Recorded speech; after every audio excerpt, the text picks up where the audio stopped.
नमस्कार, जयसिंगपूर नगरी न्यूज मध्ये आपलं सहर्ष स्वागत। पाहूया आजच्या दिवसभरातील काही ठळक घडामोडी।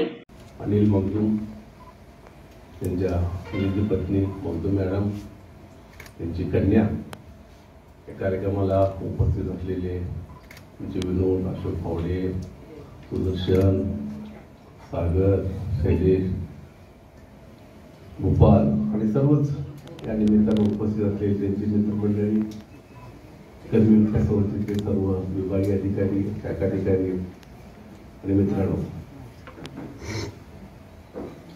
अनिल मगदूमचा आज वाढदिवस साजरा करण्याच्या उद्देशानं 1-2 दिवस मी काही कार्यक्रमात व्यस्त होतो, म्हणून मी सारखं असलेला म्हणणार की किती वाजता कार्यक्रम घ्यायचा आहे, काय घ्यायचं आहे, कसं ठरलंय।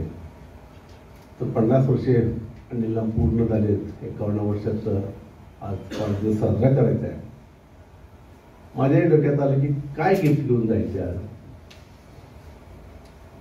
रोप महोत्सव असतंय, सुवर्ण महोत्सव असतंय, हिरक महोत्सव असतंय, तांदूळ मग साईडला मग म्हटलं आता 50 पूर्ण झाले, काही सोन्याची अंगठी घेऊन जाऊया। आणि पुढचा आता हिरक महोत्सव आहे अनिलचा, त्यावेळेला मी हिऱ्याची अंगठी घेऊन येणार आहे। पण हिऱ्याची अंगठी देत असताना मी माझं आयुष्य किती वाढवून घेतोय बघा। त्यामुळे पुढच्या त्यांच्या हिरक महोत्सवाला तुम्ही आम्ही सगळेजण त्यांना शुभेच्छा देणार आहे। जनरल मॅनेजर ही पोस्ट तशी म्हटलं तर ऍडमिनिस्ट्रेशनची पोस्ट असते आणि ऍडमिनिस्ट्रेशन नुसतंच आमच्या कर्मचाऱ्यावरती पाच ठेवण्याचं नाही, तर कर्जदारावरती असू दे, चांगले खातेदारावरती असू दे, काही वेळेला कटू अनुभव घ्यायला लागतो, काही वेळेला चांगल्या बोलायच्या गोष्टी असतात। आणि आमच्या दोघांचा रेपो नेहमी ठरलेला असतो। जेव्हा अनिल कडक असतो त्यावेळेला मी शांत असतोय, मी ज्यावेळेला कडक होतोय तेव्हा अनिल त्यांना समजावून घेण्याचा प्रयत्न करत असतोय। त्याच्या पाठीमागचा उद्देश एकच असतोय की कुठल्याही कर्जदाराला आपण नाहीतर काही फॅसिलिटी देत असतो, त्यांच्याकडनं वसुली करत असतो, तर तो कर्जात का अडकलाय आणि तो कर्जातनं बाहेर येण्याच्या दृष्टिकोनातनं काय केलं पाहिजे। कारण माणूस कर्ज काढलेला असतो त्याच्या स्वतःच्या प्रगतीसाठी काढलेला असतो आणि काही वेळेला त्याचे काही चुकीच्या गोष्टीच्या निर्णयामुळे तो अडचणीत आलेला असतो आणि तो अडचणीत आहे म्हणून त्याचं लगेच विक्री करा, निलाव काढा, आणखीन आपला कर्ज भागवा, असा उद्देश या कर्मवीर संस्थेने आजपर्यंत ठेवलेली आहे। आणि त्यामुळे त्याची जी अडचण आहे आणि त्यासाठी काय लागणारा वेळ आणि तिचे काही सोर्सेस आहेत याचा सुद्धा आम्ही दोघंही अभ्यास करत असतोय। आणि मग त्याला माल काढण्यासाठी व्याज भरून घे, तुला काय 1-2 वर्ष मुदत वाढवून घे, परत एकदा आपल्या तू कर्जाच्या ह्याच्यामध्ये ये आणि त्या लाईनला आलास की तुझा उत्साह वाढेल, परत धंदा करशील आणि ते चांगल्या पद्धतीनं कर्मवीर संस्थेचं कर्ज भागवशील, असा एक चांगला उद्देश त्या पाठीमागचा असतो। आणि बऱ्याच लोकांना अशा पद्धतीचे आम्ही सल्ले दिल्यामुळं कदाचित आता मगाशी सुदर्शननं सुद्धा सांगितलं किंवा काही लोकांनी सांगितले की ज्या ज्या वेळेला त्यांना अडचणी आल्या आणि त्यातनं मार्ग निघाला आणि संस्थेलाही अडचणीतनं मार्ग काढला गेला, त्यांचंही बरं झालं आणि संस्थेचं सुद्धा चांगलं झालं। संस्थेची प्रगती ही या 5 वर्षांमध्ये खूपच मोठ्या प्रमाणात गेली आहे। कोटी मी ज्यावेळेला मला वाटतं चेअरमन झालो त्यावेळेला 150 कोटीच्या ठेवीपर्यंत आलेलं होतं, या 4-5 वर्षात जवळ 1100 कोटीचं झालंय। आणि ह्या 1100 कोटीच्या ठेवी होत असताना कर्मचाऱ्यांना सुद्धा चांगल्या पद्धतीने मिळावं हा आमच्या दोघांचाही उद्देश असल्यामुळं त्यात पगारात वाढ असू दे, त्यांना घर बांधण्यासाठी कर्ज असू दे, मध्यंतरी घर कर्ज सुद्धा आम्ही 15 लाखात होतं ते सुद्धा नाही तर प्रत्येकाच्या कोटीच्या त्याच्या पगाराच्या रेशोमध्ये आम्ही ते सुद्धा वाढवून दिलं। राजमाने नेहमी कमी बोलतोय असं मी अनिलला तक्रार करायचं होतो, पण तो बोलतोय तेवढं अचूकच बोलतोय। त्याने आता 4 व्हीलरची अपेक्षा केल्या, अनेक 25 वर्षांनी हेलिकॉप्टर करत आले आणि ती सुद्धा आपली अवस्था यायला काय हरकत नाही। तुम्ही सगळ्यांनी मिळून जर कर्मवीर वाढवायचं ठरवलं, तुम्ही एमडीला आणि मला जर साथ दिली तर कुठलीच गोष्ट या जगात अशक्य नसते। 5 वर्षात जर 150 कोटीच्या ठेवी 1100 कोटी होत असतील तर पुढच्या 25 वर्षांमध्ये आपण काय करू शकतो हे फक्त आपणच करू शकतो, हे मी तुम्हाला खात्रीपूर्वक सांगतो। आज आम्ही त्यांच्या आयुष्यात भरभराट होऊ दे, त्यांना त्यांच्या पत्नीची आणि मुलांची आशीष साथ मिळू दे आणि तुमच्या आमच्या सर्वांच्या साथीनं त्यांनी हिरक महोत्सव आणि शताब्दी पूर्ण करावी अशी आणि मी तरी शुभेच्छा देतो। थांबतो। जय जय महाराज। देवाने 51 वर्ष सांभाळलेला आहे, निरोगी ठेवलेला आहे।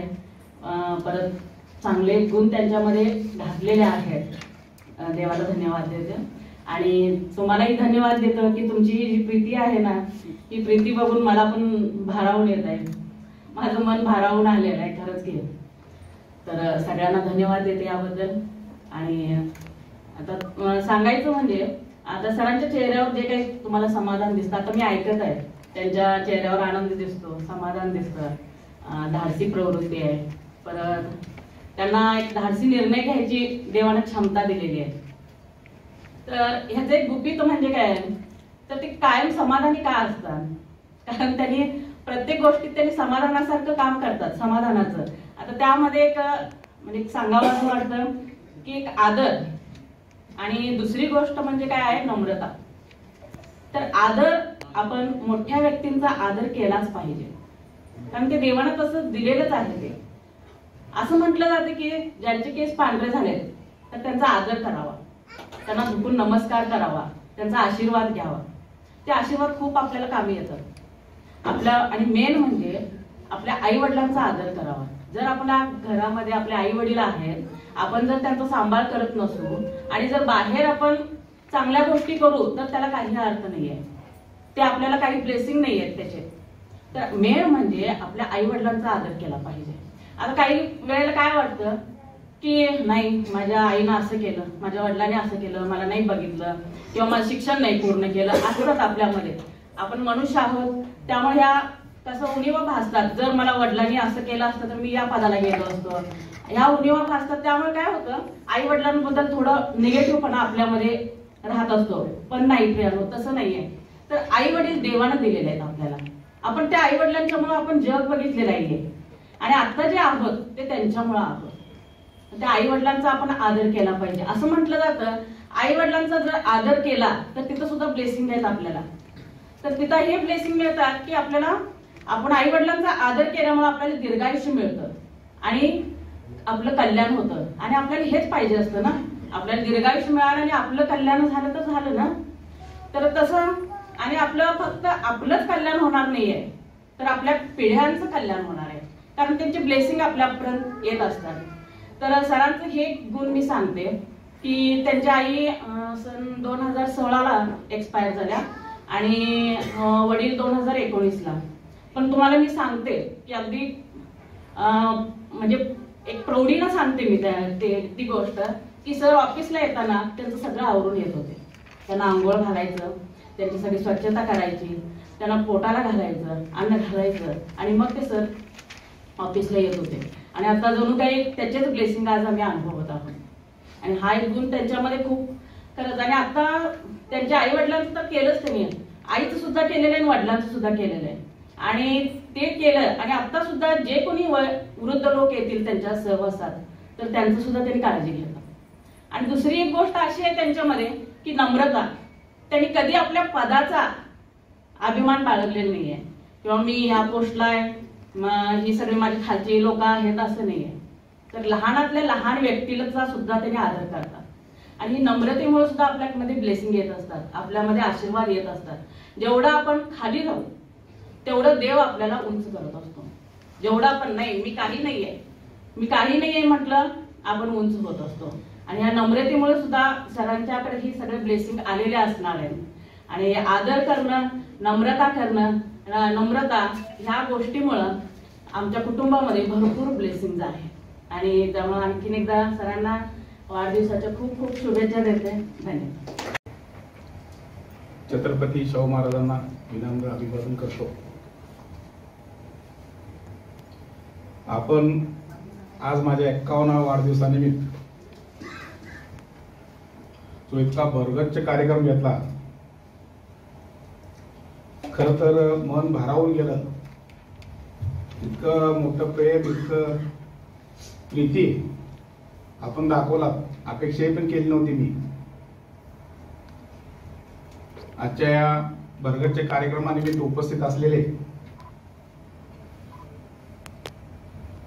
माझे मार्गदर्शक, काय माझ्या निर्णयात पाठीशी राहणारे, मित्रासारखे वागणारे माझ्या करवीर पतसंस्थेचे चेअरमन आदरणीय रावसाहेब जिनमोंडा पाटील, इथं उपस्थित असलेले माझ्यावर प्रेम करणारे सर्व माझे मित्रमंडळी, माझा सर्व ऑफिसर, हेड ऑफिस मधला स्टाफ, माझी बंधू भगिनी आणि माझी फॅमिली. जर माझा 51 वर्षाचा प्रवास जर सांगायचा झाला तर 1997 साली मी या करवीर पतसंस्थेमध्ये जॉब आला. 300 रुपये पगार होता आणि तो पण पगार 6 महिन्यानं मला चालू. 300 रुपये पगार आणि तो पण पगार 6 महिन्यानंतर चालू केले. तुमचं काम कसं आहे काय आहे बघायचं.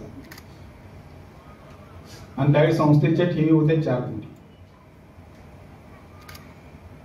1997 साली या संचालक मंडळाच्या बरोबर, म्हणजे यातले कुठलेही संचालक मंडळ आतापर्यंत बदललेलं नाही आहे, त्यामुळे मी ह्या फुल सगळ्या संचालकांच्या बरोबर 1997 पासून संपर्कामध्ये आहे. आणि हा प्रवास होत होत होत आता त्याला 27 वर्ष पूर्ण झाली.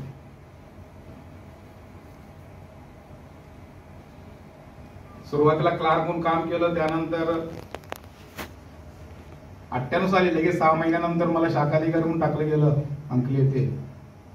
आणि 2009 साली जनरल मॅनेजरची पोस्ट काय म्हणून दिली तर दुसरा जनरल मॅनेजर आपल्याला सर्च करायचा, तोपर्यंत तुम्ही 3 महिने जनरल मॅनेजर म्हणून काम करा. कुठल्याही पदाचा अनुभव नव्हता, कामाचा गंध नव्हता, काम कसं करायचं काय करायचं काही कळत नव्हतं.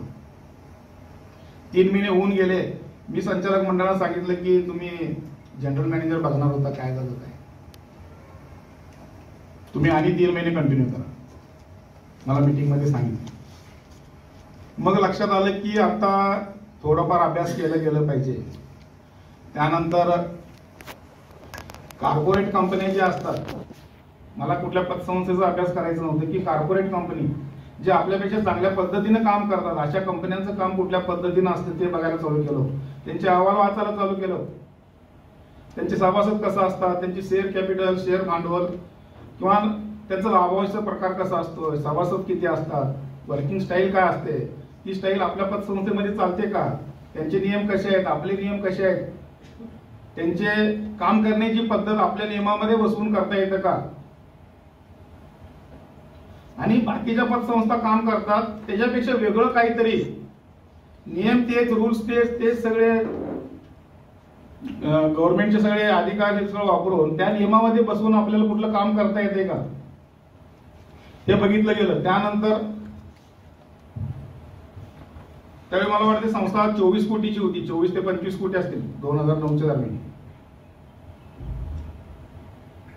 अभ्यास चालू करत करत ज्यावेळी सुरुवातीला मला वाटतं 2011 साली 50 कोटी ठेवी झाल्या, त्यावेळी इतका आनंद झाला ना. आताचं मार्केट आणि त्यावेळेच्या मार्केटमध्ये जमीन आसमानचा फरक आहे. मी 2011 सालचं बोलतोय की खूप आनंद झाला. पहिले 50 कोटी संस्थेच्या ठेवी झाल्यानंतर मला वाटते त्यावेळी शेअर कॅपिटल माझ्यामध्ये 1,50,00,000 असतील सर, मी मगाशीच बघितलं ते त्यावेळेस मागचं करून. तर ह्या 13 वर्षामध्ये ठेवी जवळपास 1100 कोटी आणि शेअर कॅपिटल 35 कोटी, इतकं प्रचंड बदल झालेला आहे. आणि हेच संचालक मंडळ साक्ष. त्या संचालक मंडळाचं त्यात बघितलं तर 38 वर्ष त्यांनी एका संस्थेमध्ये काम करतायत. आणि यांच्या बरोबर मला 27 वर्ष झाली काम करतो. आणि ह्या 38 वर्षातलं जे त्यांचं काम करून आता जे यशस्वी तुम्ही बघताय, हे साम्राज्य बघताय, त्याला पूर्णपणे कारणीभूत ते आहे त्यांचे विचार आहेत सगळे, त्यांचे रूल्स आहेत, त्यांची काम करण्याची पद्धत आहे. कारण एक पतसंस्था काम करते, दुसरी पतसंस्थेला का जमत नाही याचा जर विचार केला तर त्यातल्या संचालक मंडळाचा खूप मोठा रोल असतो, कारण तेच नियमामध्ये बसून सगळे करत असतात. तर खरोखर मला आनंद वाटते की आपल्या सोबत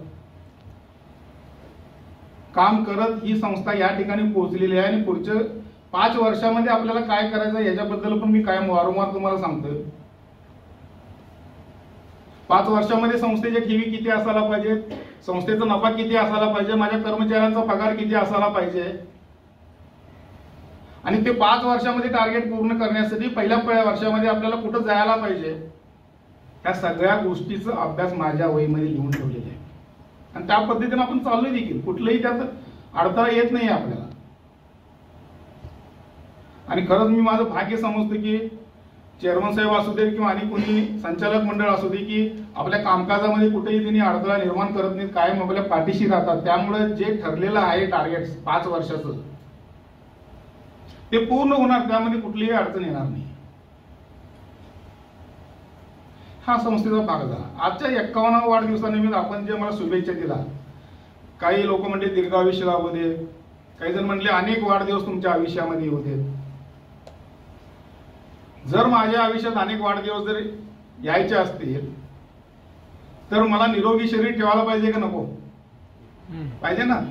वाढदिवस मला जर अजून साजरा करायचे असतील तर माझं शरीर मला निरोगी ठेवायला पाहिजे. तुम्ही एक विचार करा की ज्यावेळी देवानं तुम्हाला हे शरीर दिलं त्यावेळी कुठले आजार होते का होत्यात? हे आजार कोणी निर्माण केलं? आपणच निर्माण केलं ना हे आजार. शुगर असू दे, बीपी असू दे किंवा आणि काही टेन्शन नसतील, कामाचा लोड असेल, घरगुती काय वाद असतील, कुठल्याही मार्गातनं आपल्याला हे शुगर, बीपी किंवा आणि काही आजार असतील, हे मॅन मेड आहेत, आपण निर्माण केले, देवानं दिलेले नाही आपल्याला हे. तर ह्या गोष्टी स्टेबल करण्यासाठी काय करायला पाहिजे की आपण कसं जगायला पाहिजे, आनंदी हेल्दी लाईफ कसं ठेवायला पाहिजे, त्यामध्ये काय कमतरता असतात किंवा काय उणीवा असतात किंवा काय गोष्टी आपल्यामधनं काढून टाकायला पाहिजे किंवा कुठल्या गोष्टीचं फॉलोअप करायला पाहिजे की हेल्दी लाईफ जगण्यासाठी. तर 2 गोष्टी मला निदर्शनास आल्या. जर आपल्याला हेल्दी लाईफ जगायचं असेल तर 2 गोष्टी कराव्या लागतील. एक तर निगेटिव्हिटी बाजूला ठेवायला लागेल पूर्णपणे. निगेटिव्ह विचार कधीही करायचं नाही. मला त्या बाबतीत मी खूप लकी आहे की चेअरमन साहेब कधीही निगेटिव्ह विचार त्यांच्या मनामध्ये नसतात. किती वेळा आमचे डिस्कशन होत असतं, कधी निगेटिव्ह बोलतो, एखादी निगेटिव्ह गोष्ट ते बाजूलाच ठेवतात, ते विषयच कट करून टाकतात. आमच्या जयसिंगपूर नगरी न्यूज चॅनलला लाईक करा, सबस्क्राईब करा आणि हो, स्क्रीनवर दिसत असलेला व्हॉट्सअप नंबर तुमच्या मोबाईलमध्ये ऍड करा. पाहत रहा जयसिंगपूर नगरी न्यूज चॅनल.